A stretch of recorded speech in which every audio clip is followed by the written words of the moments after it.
Dengan ini, saya merasmikan Majlis Pelantikan Pemilihan Muda SKLKTP Bukit Ramon bagi tahun 2020. Sekian.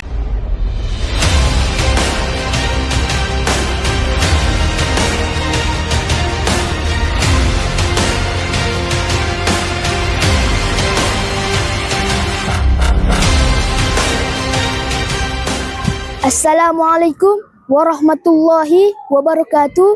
Saya Syekh Rodin bin Syekh Muhammad Zainal Arifin, Ketua Pengawas SKLKTP Bukit Ramon sesi 2026. Terima kasih kerana memberi kepercayaan yang penuh kepada saya sebagai Ketua Pengawas sesi 2026. Saya akan cuba menjalankan tugas dan amanah yang diberikan kepada saya dengan sebaiknya, insya-Allah. Assalamualaikum warahmatullahi wabarakatuh. Saya Nuzalika binti Muhammad Kazli, penolong Ketua Pengawas SKLKTP Bukit Ramon bagi sesi 2026. Terima kasih di atas kepercayaan yang diberi. InsyaAllah saya akan menjalankan tugas dengan dedikasi. Assalamualaikum warahmatullahi wabarakatuh.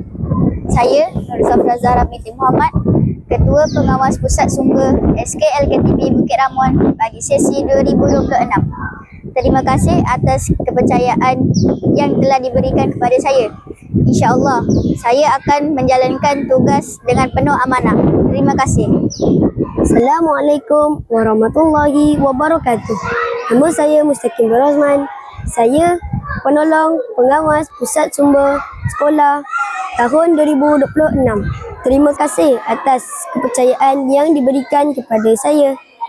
Saya akan menjalankan tugas dengan penuh tanggungjawab, insya-Allah.